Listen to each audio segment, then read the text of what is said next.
Let's count down the top 10 rides at Drayton Manor. Number 10, Jormungandr. There is no better way to start off our list than to take a voyage onto a classic turned new, as situated within the park's brand new Vikings area lies what used to be the Buffalo Coaster. But even though you can no longer stampede, this fun family coaster still provides the excitement of racing around those many wild twists and turns, as well as those incredible views that you can get across the lake. So no matter whether you are a junior Viking looking for your first ever coaster, or just want to set sail across the seas, then Jormungandr is the adventure for you. Number 9, River Rapids. The UK is not only known for its sunny weather, however sunny, raining or snowing, unlike some of the other water rides at the park. And yes, I am talking about you Stormforce 10. This does not get you too wet, but rather provides a good fun experience for the whole family, with everything from the cartoon style theming to the mist caves your boat will go through, to of course my favourite soundtrack in the whole of the UK, literally making you have a little dance as you make your way around those rapid waves. Just be aware though that on those hot summer days there may also be a few hidden surprises that could get you wet. Number 8, the Bounty Pirate Ship.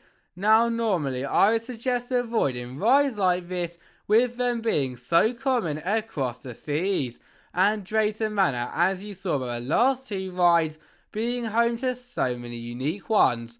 Well, that is until I took sail on my last visit, that is, as with its much longer and extremely curved ship, if you manage to get that back or front row experience, shivering your timbers is not the only thing you'll be doing when rocking back and forth, higher and higher over the lake. And for a more calm experience, we would suggest sitting in the middle of the deck.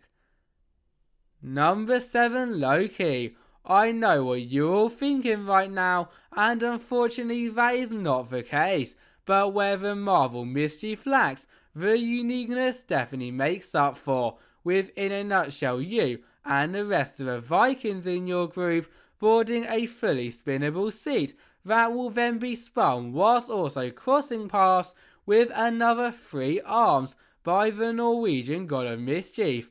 Plus, as a quick Tom tip before we move on, my name is Tom and these are my tips. Looking at this adventure is a lot scarier than riding it, so if you are debating whether to become mischievous or not, do it, as I promise you won't regret it. Unless I am being mischievous when saying that. Number 6, Thor. From Loki to Thor, we are starting to see some patterns arising here, but once again this is inspired by the original Norwegian mythology and is definitely an attraction that is sure to smash those expectations. Did you see what I did there? Hammer smash, but not to hammer on for too much longer. From that moment you sit on the giant Viking disc in what has got to be the most uncomfortable restraint that I have ever sat in, to getting off again a lot dizzier. You'll be rising, dropping and bouncing over the W-shaped track whilst also spinning around till you have no clue where you even are, causing everyone on board, including Thor himself, to hold on tight to those Viking hats. Number 5, Air Race. Get those goggles on and those engines started, as we are about to take a race through the air that you nor your stomach will never ever forget. Quite literally, as just without the 1,500 required flight hours, you will both be able to soar through the air whilst also swinging upside down again and again and again, providing nearly 4 Gs of force, which when also mixed with the endless moments of upside down hang time that you will also encounter throughout your flight, I would say that for those faint of pilots out there, like yours truly, it is probably best to watch this race from ground level before taking this stomach-churning flight. Number 4, Stormforce 10. Now, when I said earlier that some of the park's water rides' sole purpose is to get you soaked, I was not lying, as on the UK's wettest, but by far best log flume and queue line, you will be sent into a ferocious storm on a one-of-a-kind rescue mission. Although before you turn around and say, I'll avoid the soakiness by sitting in the back, oh no, this mission will get everyone drenched, with in addition to the 2 forwards drops and giant surrounding waterfalls, there is also a backwards plummet into the rapid waters below, guaranteeing to get you so wet that even if you have never done so before, you will end up paying for those giant human dryers. Number 3, Accelerator.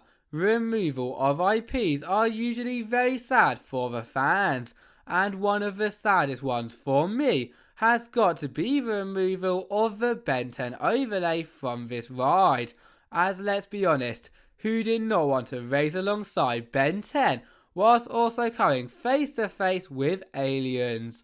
But even though it has now gone down my rankings for that reason, it is still such an awesome high-speed adventure, with you racing around some extremely smooth drops, turns and airtime hills at speeds of up to 37 miles per hour, both forwards and backwards too, hence the name Accelerator.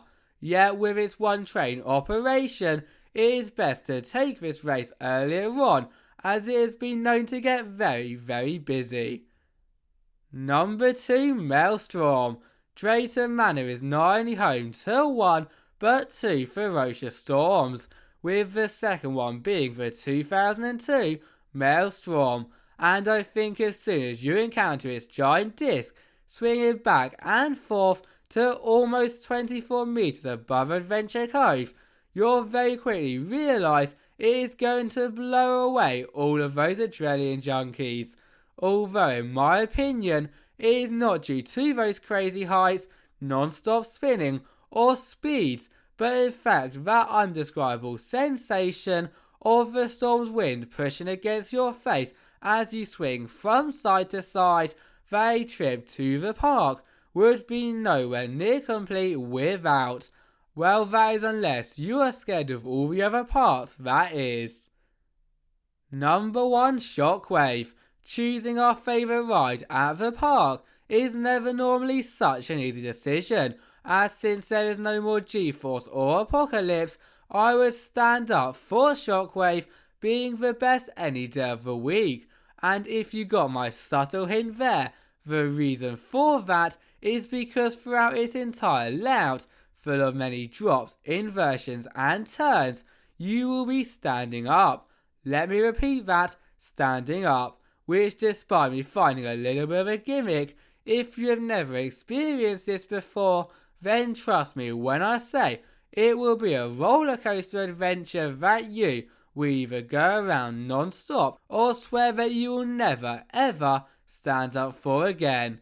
Thank you all for watching and see you next time. Bye bye.